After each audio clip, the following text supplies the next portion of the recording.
welcome back to my channel. So for today's video, I decided to do a lip filler update. If you didn't already know, I did do a lip filler vlog 6 months ago, and it basically documented the entire journey from start to finish of what to expect, what it looks like, all the injections.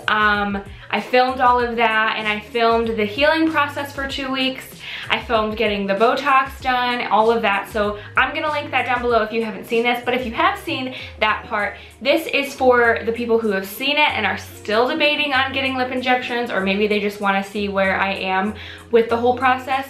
So yeah, it's been 6 months since I got them done. I've probably said that 3 times already, I don't even remember. But yeah, if you want to hear kind of an update on how everything is going, then just keep on watching. So I also want to put a disclaimer in this video that this is not the first time I've gotten my lip injections done, but it is the first time that I've documented it. And I kind of want to backtrack to the very first time I got them done, and I want to compare experiences for you, especially if you're doing research. I know that doing things to your face that is not natural is scary, and you want to do as much research as possible, so definitely do that, and hopefully this will help you if you are still deciding. The first time I got lip injections done, I did it in February of 2017. I called the office and I really wasn't sure what I wanted or what kind of filler. I just told them that my lips are naturally crooked, the top lip curls under on one side and the other side it's normal. That's something that cannot be fixed with anything but surgery, but you can even them out with filler. I kind of went in there expecting them to even it out and just to have fuller lips, really. That was my goal. My natural lips are very thin in my opinion. My bottom lip is very full, but my top lip is quite thin. So I just wanted to experience it and try it out for the first time. So I went in there, didn't really do much research about the facility or anything, and for some reason they chose Vabella for me. I kind of went in there wanting to get the Juvederm or Juvederm XC, but I guess they just chose Vabella. I'm not even really sure. I don't know why, because I think for me Vabella is a much more natural approach, and maybe since it was my first time they wanted me to go in with something a little bit more natural, and because it was my first time it's less scary, but we'll get into that. So I did the Vabella. It cost $500. I think that was even during a special, so it may cost more, and every facility is different, but for the one that I went to, it cost $500.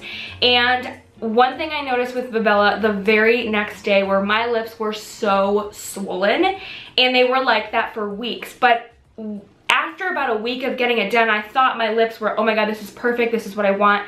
It turns out they were still swollen. They were swollen for a couple weeks, and once they went down, they were not much bigger than my original lips, and I kind of felt that way the whole time I had them. So I never went back in for a touch-up. They never offered one. You basically get the vial and you use the whole thing, and when it's done, it's done. So I felt like there was less product for that one. Correct me if I'm wrong, because I am not in that field, so I don't know, but I just felt like I got a lot less than I did with my next injections, which we'll talk about. So after a couple months, I just felt like they weren't there anymore. She said that they would last 9 months to 12 months. She told me that it's probably more gonna be like 9 months. I don't even feel like they lasted that long. Maybe they did a little bit, because I mean, I don't think my lips ever went back to their complete natural thinness. But yeah, I wasn't too happy with that whole experience. So fast forward to March of this year, which is 2018, I went in and I got my very first injection of Juvederm XC, and I loved it so much. So the Juvederm XC cost somewhere around $700, at least for the facility that I went to. And you get an entire syringe. So they don't use the full syringe, at least for me, they didn't use the full syringe because they didn't need to. And I got to go in for 2 extra touch-ups after that, and everything had already been taken care of. So you pay for the syringe, and then you're able to get touch-ups as you go. So I did go in, as you see in the vlog. I did go in 1 extra time, maybe 2.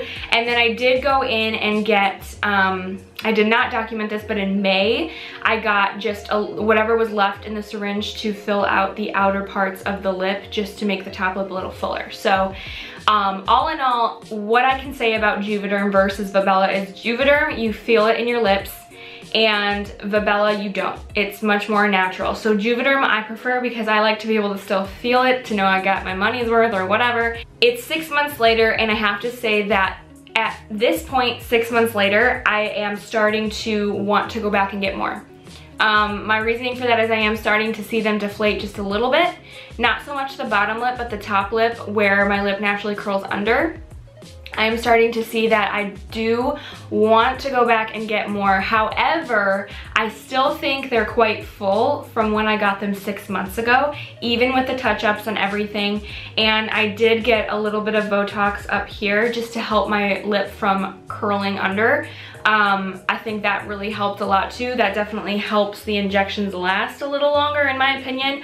But all in all, I'm much more happy with getting the Juvederm XC than getting the Vibella because I feel like they're still very full, and I'll do some close-up shots too. But honestly, these I can see lasting 9 months to a year. The Vibella, not so much.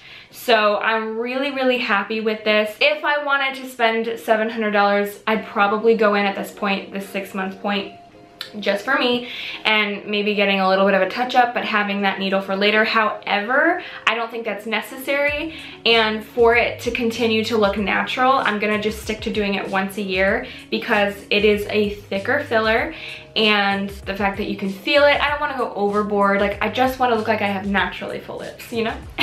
That's basically how I feel about everything. With the Juvederm, like you'll see in the vlog, I didn't really have any bruising. I had very little swelling. I mean, if I had swelling, it was more towards the end of the night, the first day I got it, and then when I woke up, they were fine. Everybody reacts differently. For me, the Vibella made me blow up like a blowfish, and the Juvederm didn't really do that. So I'm quite happy with the Juvederm XC. I would highly recommend it, but of course you have to talk to a professional and they can decide what's best for you. But personally, I'm very happy with the Juvederm XC, and it's definitely gonna be a once a year type of thing. So I hope you guys enjoyed this little update. Thank you guys so much for watching. Like I said, if you haven't seen my lip filler vlog, it'll be linked down below. Thank you guys so much for watching, and I'll see you guys next time.